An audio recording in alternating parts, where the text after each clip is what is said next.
They'll get all that. So if you want to go ahead and introduce a little bit or give us a little bit of a teaser, go right ahead. Yeah, absolutely. So there's a lot of different aspects to this, and a lot of ways we can go. And in terms of a high level overview, we often work with people who are looking to recover from injury, either faster or more effectively because they're frustrated at how long or how ineffective the traditional techniques and traditional processes are. We also work with people who are experiencing chronic pain and have some of those same frustrations. And then also people who are looking to establish a long-term sustainable fitness practice so that they can either just maintain healthy body composition, maintain their overall health, or sometimes it's more specific athletic goals that they want to be able to train to run faster, jump higher, throw harder, whatever it is. And the reason that we're able to help people across such a wide continuum from early stage rehab all the way through elite athletic performance is that there's this common thread throughout all of those goals and challenges, and that thread is the nervous system. Mm-hmm. So by working on the nervous system, the underlying control system that manages how someone recovers from injury and controls the experience of pain, we're able to help people there. And then because the nervous system controls movement and performance and cognitive function and overall health, there's a significant opportunity to impact people in that long-term fitness and performance realm as well. So everything that we do, we're really focusing through that neurological lens. And I'm certainly happy to field questions. And I know there's a lot of different directions we can go here. So I'll fasten my seatbelt and go for the ride. First one, if you have an injury, is it ever too soon to start Neufit? And then, my initial thinking on this is, well, it depends on the type of injury, but, if you can elaborate a little bit on that. Yeah. So, like the answer to most good physiology related questions, the answer is it depends. As you said, it depends on the injury. In general, I like to get started as soon as possible because of the body's response to surgery. Surgery is a significant trauma. It's like an injury, but magnified, even more significant in terms of the trauma. And in response to that trauma, whether it be from injury or surgery, the body has these protective and guarding and bracing and different reactions where it's basically trying to shut down movement. The brain is saying, oh my gosh, there was damage here, there was an attack. We don't want to move that joint or that tissue. And so it holds excessive tension in some muscles. It shuts down other muscles, all with an eye towards limiting movement. And part of the reason it takes so long to recover from injury, from surgery, is because of those responses, because those responses actually get in the way of the healing process. Sometimes it's that excessive tension, for example. By creating tension, the body blocks some of the blood flow, where the blood should be carrying nutrients and raw materials for healing, carrying those to the area of damage. That excessive tension can block some of that. And so the body actually impedes or stands in the way of its own healing process. And so the faster we can get rid of those issues, the more we open up the floodgates, so to speak, for the body to be able to heal as efficiently and effectively as possible.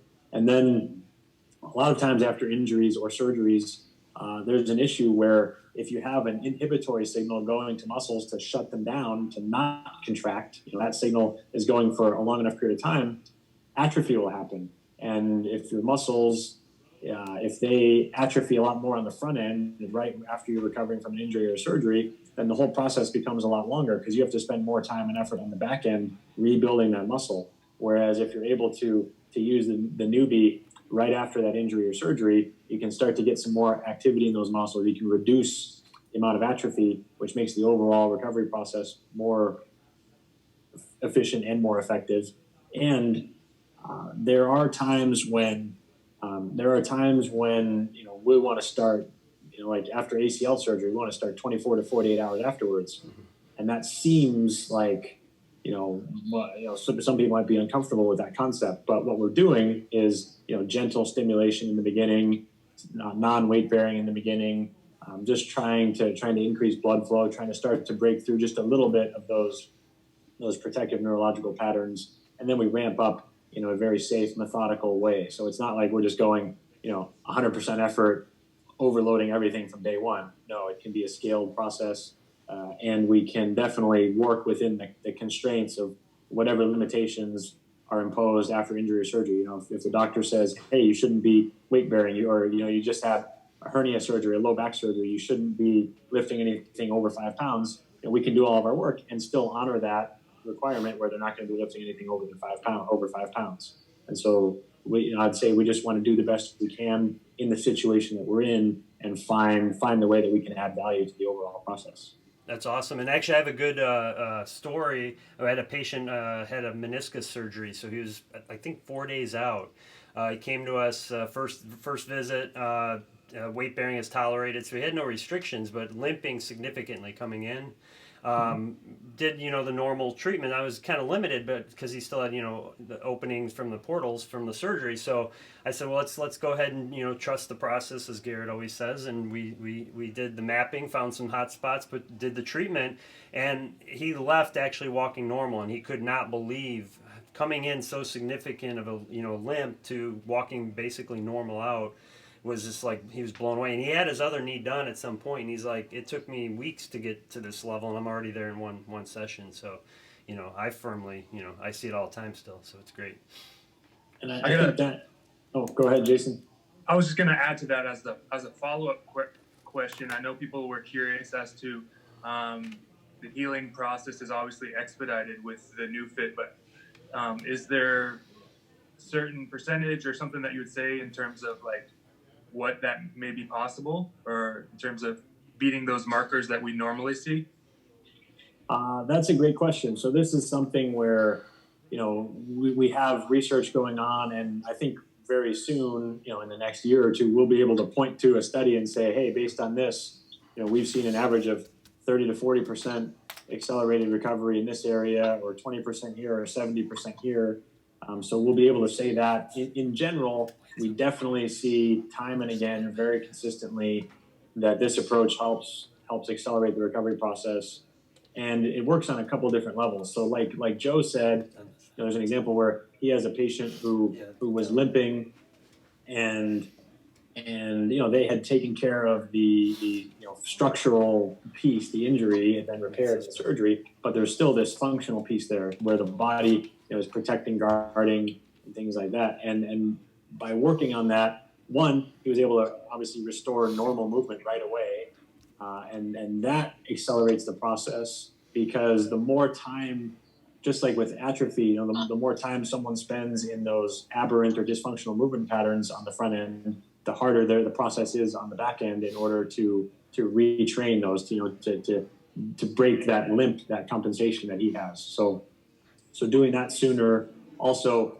compresses the need for more of that, you know, retraining work at the end.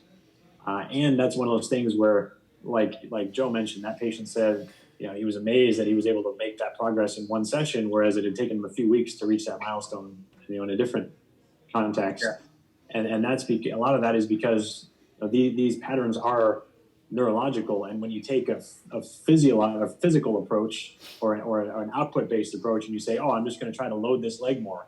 I'm just going to, you know, if I'm favoring my left leg because I had surgery, I'm just going to consciously try to shift over my weight. That's something that just by kind of trying to change that intentionally, you know, it's possible to make change, but it's going to take a long time. You're fighting an uphill battle because you're trying to fight against this underlying protective pattern. And so you could do, you know, thousands and thousands, or really more like tens or hundreds of thousands of reps with that gait pattern and try to retrain it. Or you can do one session with the newbie like Joe did and retrain that underlying pattern, and all of a sudden, without thinking about it, he's able to walk normally. So being able to restore that pattern early on by really going to the root of the problem, which is that neurological reaction, you know, that helps accelerate the recovery of the movement patterns and everything. And then in terms of the rate of recovery and muscle tension blocking the flow of blood and the physiological tissue healing processes, that's something that, you know, it's interesting. I wouldn't say we're speeding up the body's healing process. I'd say we're pardon my language, but we're getting the shit out of the way that's blocking or slowing down the healing process, so that the healing process can happen at what should be its normal rate. You know, the body has this miraculous power to heal, adapt, to overcome trauma, to rebuild, to regenerate. And yet when we when we don't move appropriately or we don't challenge ourselves to recover from injury and trauma, then our bodies end up blocking some of that potential or some of that ability. So that overall, that process can equate to, for some people, they're 10 or 20% ahead of schedule. For some people, I mean, we've seen high school football, obviously is big here in Texas, and we've seen high school football players who have a sprained ankle in a game, Friday Night Lights, they're playing, and they're supposed to be out for 3 to 4 weeks, and they come and see us two sessions a day, Saturday, Sunday, Monday.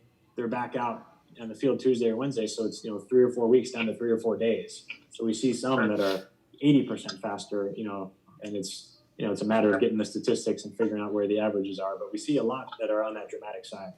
Yeah, and I would guess obviously it's dependent on each person's ability to adapt to the stimulus as well. But I've definitely seen that firsthand in just like fixing squats, like where I could give someone a cue if they're like having the valgus knee to like, we need to strengthen the glute med, or you need to be doing these in your warm-ups. But if we can get that direct input to those muscles, I've definitely seen that squat improve much faster. So it's awesome. Very cool. Yeah, and that's actually, you kind of covered the next question I had was, the person asked, can Neufit negatively affect the normal early healing process? And like you said, it's basically not so much speeding up the healing process, but it's clearing all the crud out of the way and resetting like in compensation patterns and all that. So you already kind of covered that. So. Yeah, it's like if you have the all this healing potential that's in a reservoir and there's a dam blocking it, you open up the floodgates, you open that up so it can flow through. Yep, exactly. Another question we have down here, can Neufit help with lumbar or cervical disc herniation? That's a question, a good one, because in our probably arena, the neck and back issues are probably the toughest to get the instant results on. Okay, so there's a couple different parts to this conversation, and I'll try to address them in a logical way. First of all, I think that we have to make the distinction between structural and functional issues. Mm-hmm. And when we're working with someone, for injury and pain, there's often elements of both. Our work with Neufit is definitely more in the functional realm. We're trying to identify dysfunctions, provide re-education to improve function, and sometimes that helps problems that even though we think of them as being more structural, like I mentioned an example of several high school football players we've seen who have that structural damage in terms of the ankle sprain, and yet our functional approach does accelerate their recovery still. But there is that healing process that has to happen. And so there is still a structural component to it. We're just able to help them, get them in a state where that healing process can go faster and more efficiently. So that's part of it. In terms of the lumbar pain and these disc issues, there's a couple specific points. One is that low back pain is a very interesting subject, because low back pain, we think, is always due to a disc bulging, disc herniation, facet problem, something structural.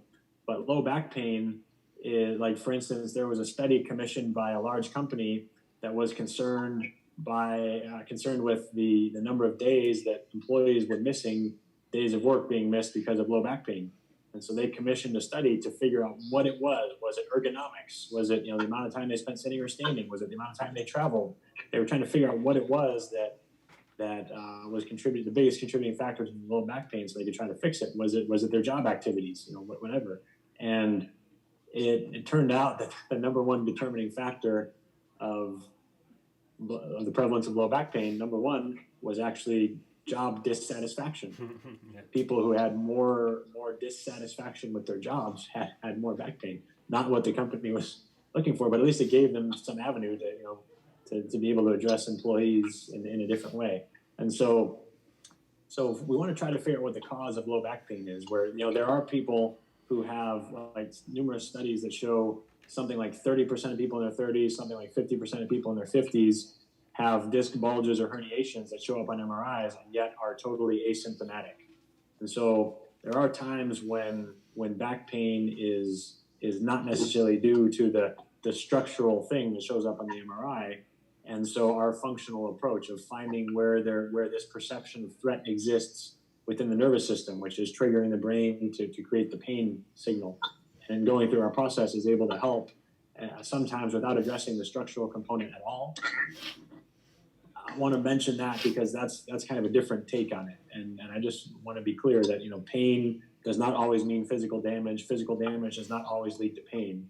So I think that's one important piece of it. If it is the case that the herniated disc is causing that person to have back pain or radicular symptoms or things like that, then that there are times when yes, something hurts because it's damaged and there is a underlying physical cause. And so if we're talking about that situation, then there's two things we have to consider: structure and function. One, function wise, we want to figure out which muscles aren't working or not allowing or are not properly supporting and stabilizing the spine in the first place, and allowed that person to be collapsing into their lumbar spine in a way that caused that disc herniation. So we want to, assuming it was something that kind of developed over time from their movement patterns. If it's from an accident or something, then we want to help the body handle trauma. But for most cases, we want to figure out what that underlying cause is that was allowing them to collapse into those areas of the spine. Get rid of that, so that at the very least we're removing that irritation or that underlying cause that's causing that in the first place. And then we want to give the body a chance to heal. So as we're supporting that in therapy, then we want to give the body a chance to heal. If it needs to heal the annular part of the disc and try to repair what's happened, it's only going to be able to do that if you remove, like if you burn your hand on a stove, you got to first take your hand off the stove before you can heal the burn. If it's still on the stove, you're not going to be able to heal it. It's going to keep burning. So you have to first get rid of the underlying cause functionally, and then give the body a chance to heal structurally.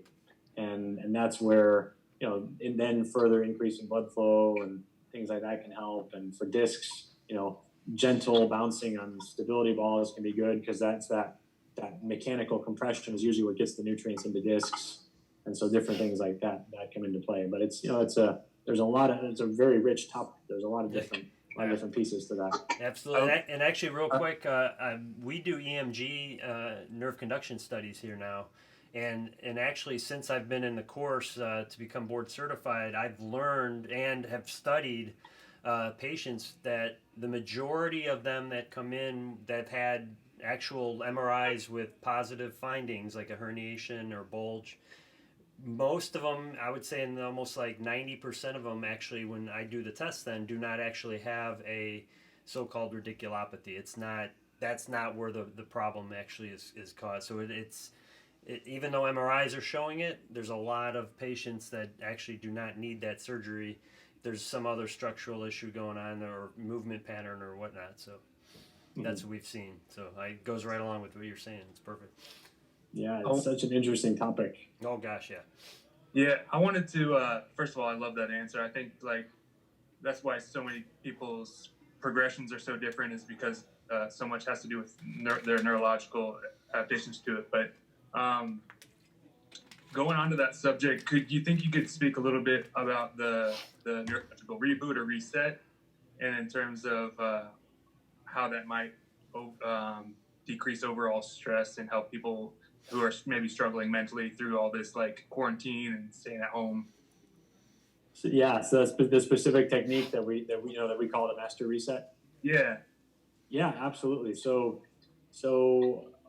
overall, we have to start with the autonomic nervous system. So for those of us who don't know what that is, the quick primer, there's the autonomic nervous system is what controls our organs and different processes that happen below conscious awareness, happen automatically. And there's two branches of that. There's the fight or flight sympathetic nervous system, which mobilizes energy to meet immediate challenges, takes energy away from long-term processes like digestion, waste elimination, reproductive function, takes that energy out to the muscles to meet immediate challenges. And then the opposite of that is the rest and digest, where after we've met that challenge, we send resources to the organs so that we can eat and digest and absorb food and replenish energy and recover from that expenditure. And so the many of the problems in modern medicine are lifestyle related diseases, and they have to do with dysfunction of the autonomic nervous system, where we have that fight or flight response that's super valuable if there is an immediate challenge that we have to meet, if we have to, fight against a predator or run away to try and save our lives. But that becomes a problem if we get stuck in that state for too long. If I fight a predator and then instead of recovering afterwards, if I then have a barrage of 3 emails and 5 phone calls, and I have meetings and I have deadlines and I have stresses, if I have an argument with my children or spouse or something on top of that, I stay in that system all day long, and I spend way too much time taking energy away from those organs and those processes that are so important for long-term health. And that's part of why many of the most common health issues that we have in our society are, people need blood pressure medication, or have digestive disorders, or need laxatives for waste elimination, or infertility. All these areas that are controlled by the autonomic nervous system. And so it's very important that we, for our overall long-term health, spend enough time in that rest and digest recovery state. And one structure that's really relevant to that is the vagus nerve, VAGUS, not Las Vegas, but the vagus nerve is a very important structure. That's the primary avenue through which the autonomic nervous system acts on organs of the body. And so part of what the Master Reset does is increase activity in the vagus nerve, and that helps us get into that state, helps us shift. There's this continuum: fight or flight, rest and digest. It's never like binary 0 1 1 0. It's like this continuum or this spectrum, and it helps us move towards the rest and digest side of that by stimulating the vagus nerve and increasing parasympathetic nervous system function. So it gets us in a state where we can recover and rebuild and replenish and really do these long-term projects, take on these projects that are so important for the long-term health of the body. And it's also important for brain function and for hormones and for the metabolism and for body composition. So it's a big deal. And particularly right now in this time where we're in this crisis of the world, that there's this background stress going on for everybody, where even if I'm having what would be an otherwise peaceful day, there's this little bit of stress going on that's going to move us a little bit towards that fight or flight side of the spectrum, just as kind of a baseline right now. And so being able to do things to intentionally move back towards the rest and digest side, and that's where ancient practices like different breathing practices and chanting, like Om. I bet you didn't think I was going to Om on it. Doing that, for example, part of the value in that we now know is actually that humming creates mechanical vibration in the throat, and it stimulates the vagus nerve. Yep. And so those types of breathing or chanting or different meditative practices are how people have gotten into this state in the past and still do now. And then techniques like the Master Reset can help us also very intentionally and probably more quickly and effectively for most people access those states so that we can do things that are just good for our overall health. Gotcha. So the Master Reset, is that something that you would recommend on a more frequent basis then? Maybe once a week is an appropriate, but so the Neufit by itself, Newbie, is not actually changing you from sympathetic to parasympathetic, but it can if you're doing the Master Reset, you're incorporating proper breathing, you're keeping your outside stressors down. In general, that's putting you more altogether into a parasympathetic. Is that correct? So there's many things that put us into a parasympathetic. So sometimes, even without doing a specific reset protocol, sometimes just doing the regular treatment work or training work can help create that shift. Because if you think about it, the times when our recovery systems are working in their most powerful fashion are right after we train, when the body really needs to replenish energy, rebalance the mineral, reestablish mineral balance, and start the rebuilding processes. And so if you get enough of the right kind of stimulation, that as kind of a side effect even will trigger a move into that parasympathetic state. So sometimes it happens as a side effect of the typical work, and you don't necessarily need this type of specific protocol. Sometimes, for people who have extraordinary amounts of stress or are just for whatever reason having a challenge keeping up with their current level of stress, then it can be good to throw that in, that reset protocol. I'd say, as frequently as needed, and you can kind of test how people are responding. A good measurement is heart rate variability. If you have people that, like I have this BioStrap and this Aura Ring, two different things, and there's others out there, but using these to measure heart rate variability, that can be a good indicator of when that individual needs that particular technique. That's awesome. Yeah, we've been tracking heart rate variability with some of the people in here just recently, and we most recently did a reset with someone, and before and after their parasympathetic went up 15%. So that was pretty cool to see that happen. We also used it after a training session as well, and I know that for some people, obviously overall fitness has to do a lot with how you're able to recover. Would you recommend doing a reset post training? That's a great question, and that can definitely be a good time to do it. I think sometimes the training is just the right amount. It's just in that optimal zone where you're already going to have a maximal rest and digest response afterwards. And then sometimes it was either too little or too much, and having that extra impetus to move over to that part of the nervous system can be helpful. So I think it depends, and there's certainly no harm in doing it. I mean, if you do it and it only makes a little impact instead of a major impact, there's still value in that. I think it's still worth trying for sure. Okay, cool. Thank you. I got a couple really good ones here that I've been kind of looking through. This one says, because the Neufit, for those that are listening, is a direct current, so we call it a DC current. So does the DC current used by the newbie mimic the electrical current of the nervous system more than an AC current device? And is that why AC has little or no neurological effects, but the DC current does? That's a great question. Before I answer that, I want to say a quick hello to my wife. I love you. Got your message. So that's a very good question, and that's a pretty good way to understand it, where the direct current does mimic or match as closely as possible the same types of signals that we send in the body. So in the body, the nervous system, from the brain down the nerves out to the muscles and organs, there's one pathway, the efferent pathway, the output pathway that goes from the brain outward, and then there's a different pathway, the sensory or afferent pathway that goes up from the periphery up to the brain.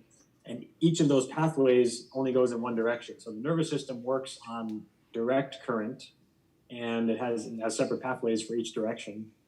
And so the reason that we say that the newbie in this current most closely mimics or matches that is, one, because it's direct current, and two, because of the shape of the waveform. It's an exponential rise and fall, and it's shaped to match the same dynamics as how charges transfer across neurological membranes naturally in the body. So when I'm sending an impulse from my brain out to my muscles, or a sensory impulse is going back, there's charges that transfer, and they trigger these impulses to be sent and to go up the pathway to the next node. And then there's this, the signal gets sent and interpreted. And so we're able to from this external source to send signals in a way that very closely matches how they get sent naturally. We stimulate that end there, and it triggers a message to get sent. That part exactly the same.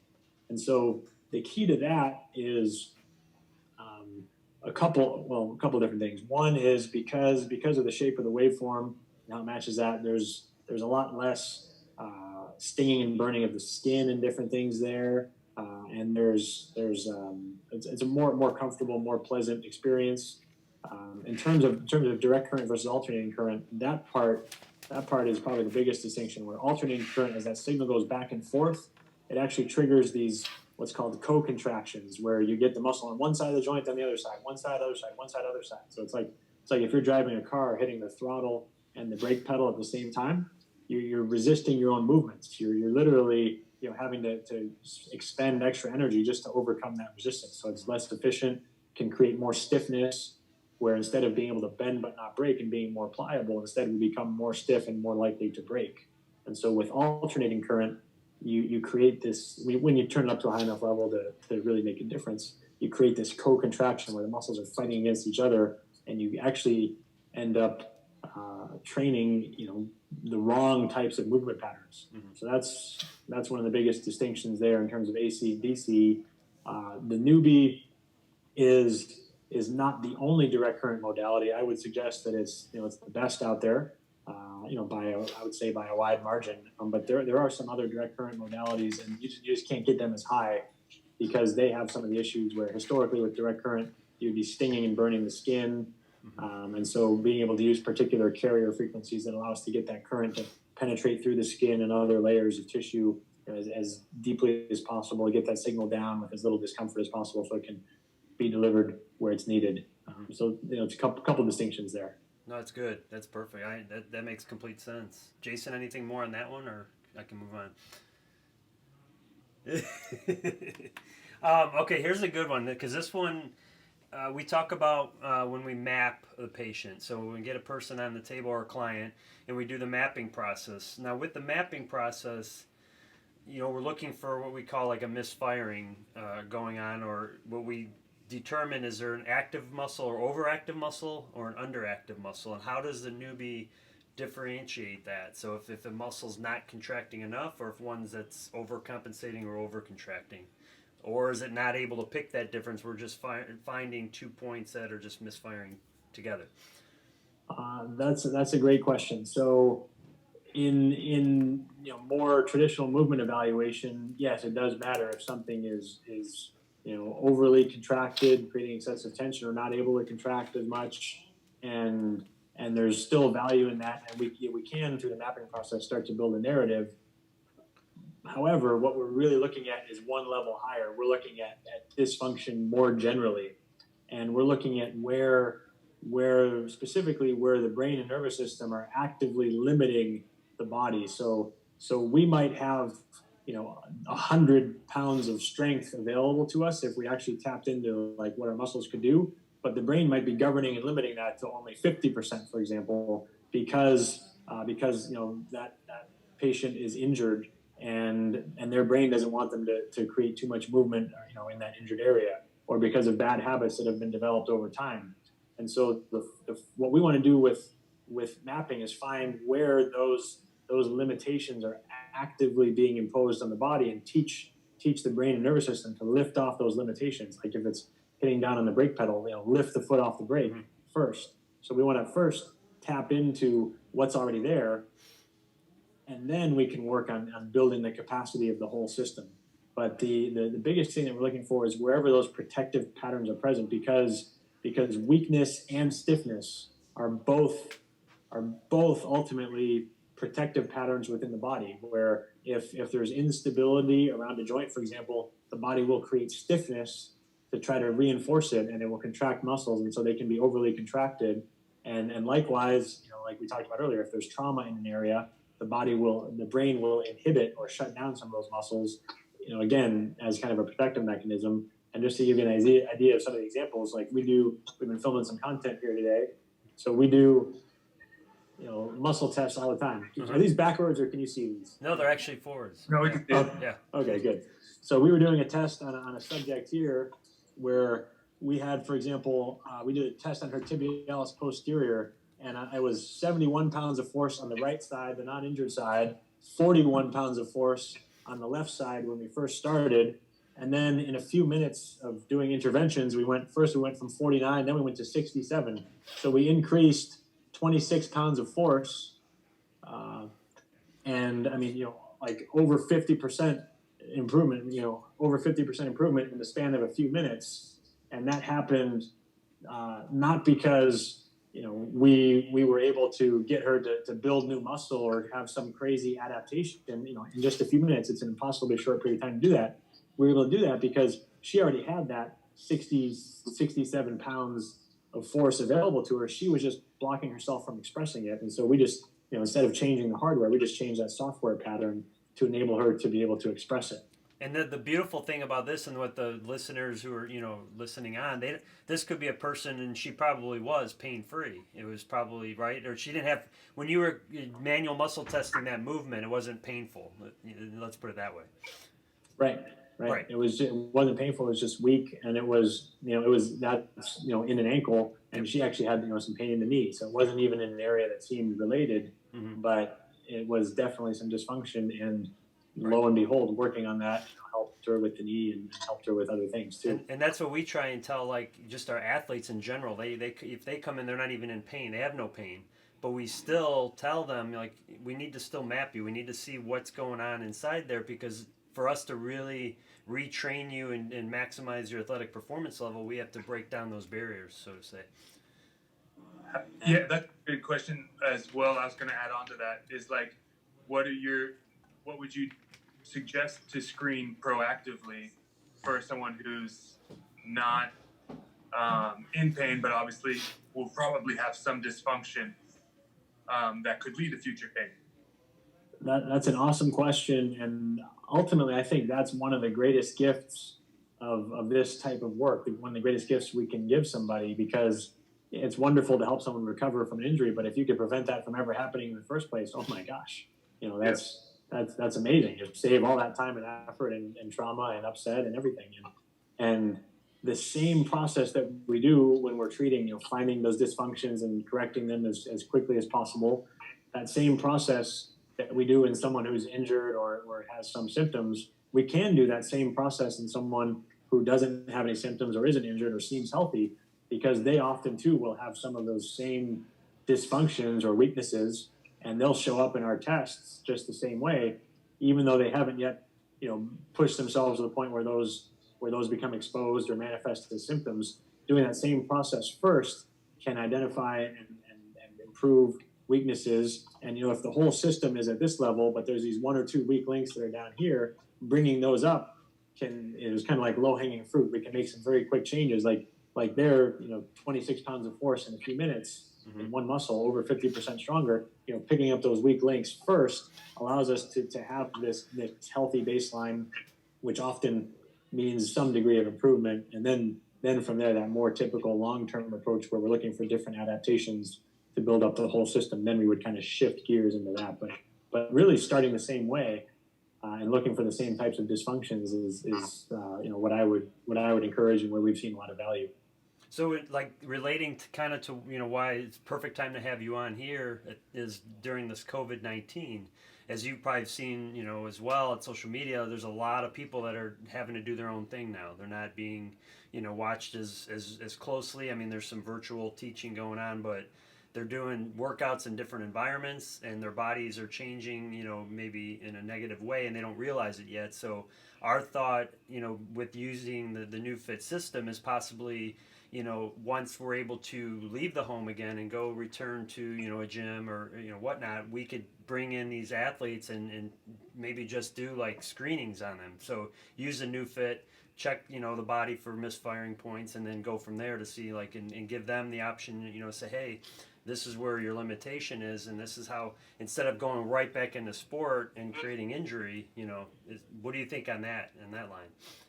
Yeah, absolutely. Anytime there's been a period of inactivity or inefficient or activity that has created some either compensation patterns or some injuries, or you're one of the people in those memes going around of people trying to rig up home workouts and falling or toppling over. Oh, yeah. And you are injured, but definitely, I'd say anytime someone's trying to start a new endeavor or try to ramp up their level of challenge and start doing that at a new level, it's definitely worth going through this process to just see, which muscles are not working at full speed, and where are you compromised, and where are you, if you push yourself, where are you likely to get hurt, and then if there are any such areas, then really working on them. And I think the old saying, an ounce of prevention is worth a pound of cure, really comes into play, where if you can help someone proactively, then they're not going to be out for 6, 8, 10, 12 weeks when they get injured later on. Yep. Awesome. Yeah, because I'm just, my thought is like, we have the tool to look inside the body in a way. Whether, there's systems out there like FMS, functional movement screens that are great, but they're not looking inside, and this is giving you an objective, almost feedback, on your body and where the limitations are, and before, as we said, injury can occur. So. I agree with you. I'm full stop. Jason, do you have anything more you want to add in? We covered everything that I got over here, but I mean, we could go as long as we want. The only other main question that we didn't really cover in some way was the talk of the rhabdomyolysis with this technology. My take on it is if that can be caused by just improperly training on any level. So it's if you overtrain something, you're at risk for it. That's a really good question and a really important question because for us, it's safety first. First, do no harm. We want to make sure that all the patients and clients that we're working with, that our practitioners around the country, around the world are working with, we want to make sure that safety first is our mantra. I mean, that's something that is vitally important to all of us. And so it's important to talk about questions like this. In terms of rhabdomyolysis, just for context, for those who don't know or don't fully understand it, bug here. So what it basically is the muscles exert effort and get broken down. And when they break down, they leak some proteins and enzymes into the blood, or also like after a crush injury, the cells are damaged and they leak out proteins and enzymes into the blood. And normally those get filtered by the kidneys and everything's okay. But if they rise above a certain concentration in the blood, the kidneys can get backed up and the kidneys can start to reduce function. And, that can be dangerous and can be a health problem and require someone to go to the hospital and receive care. And so there's two factors. There's the amount of those proteins and enzymes in the blood, and then overall hydration levels for how concentrated or diluted those proteins and enzymes are in the blood. And if someone's dehydrated, even a smaller amount of those breakdown byproducts in the blood could cause the kidneys to back up. Or if someone's a lot more hydrated, then those are going to be more diluted, and the body can handle more of them. So those are the main factors. And where one of the places where rhabdomyolysis has become more common is in the CrossFit world, for example, where the workouts are so intense and they do them, every day or multiple times per day. So they create enough of this critical mass of these breakdown byproducts where it does cause the kidneys to back up. And we see a higher prevalence in CrossFit. We see a higher prevalence in basic training in the military when there's just all this activity, hours and hours a day, plus very little sleep, plus dehydration. It's a perfect storm for this. Or 2-a-day football practices in hot climates at the end of the summer. Again, dehydration plus muscle breakdown, a perfect storm of factors for this type of thing. And so if you're talking about training with the newbie, if you had the newbie on at a level where you're causing intense contraction and you're moving through it and you have muscle breakdown and you have it on all day long, it's very possible to reach that critical mass where you have so much breakdown, so much of these breakdown byproducts that can happen. Within the normal confines and following the safety guidelines that we have, is very, very low risk. I don't know of any cases where doing a newbie session, has by itself caused someone to get rhabdo. I think that knowing this situation, though, it just underscores for us the safety guidelines, and that at certain settings on the machine where we get more contraction, that we use more in that training realm, that it's very important to follow these guidelines about not doing above certain levels or above certain amounts of time at those, so that we limit those byproducts. So we limit that breakdown, limit the accumulation of those byproducts, so that we can reduce the risk even further. And another great quote comes to mind here. This one from Spider-Man. With great power comes great responsibility. And so the newbie is this wonderful, powerful tool that creates these amazing opportunities, for improvements in recovery and fitness. And yet, because it's so powerful, there is a major responsibility for us as practitioners to make sure that our patients and clients don't do too much, and we don't, put them at risk of anything like that. So overall, definitely something to be concerned about in the sense that, we don't want to do too much. You can't have too much of a good thing, and we want to make sure we don't do that. However, thankfully, the risk with this, the newbie itself combined with our safety parameters is just super, super, super low. And we've never seen like a direct cause and effect case with the newbie. Awesome. The only other thing that was hanging out there by other practitioners, some of our providers, is there ever going to be maybe a wireless type system? It's a possibility for the future. Okay. It's definitely a possibility. Yeah. Maybe some early stages of research and development, potentially in that direction. That's awesome. I mean, I tell these people, I'm like, come on, we already have it on a generator. We can wheel it around the whole clinic. And what else? There's another machine you can do that. So we've had it outside and everything. So. I'm sure that's been thought of, and it's a natural progression to this for sure. I think we got like 3 minutes left. I have one really. It's one of those questions that the listeners probably won't like, but I like it because it's an EMG nerve conduction study related one. So if we get a patient that does have an axonal injury, let's say due to a disc or whatnot, and we find that there's actually axon damage, since the Neufit does work with the nervous system, can it actually improve the speed? Hello. Is he there? Uh-oh, he's frozen. Hello. We hear you. Can you, Jason? Can you hear me? Okay. Oh, I can hear you. Okay. He's frozen. He's frozen. Maybe our time is wrong. Maybe we ran up. That may end it, folks.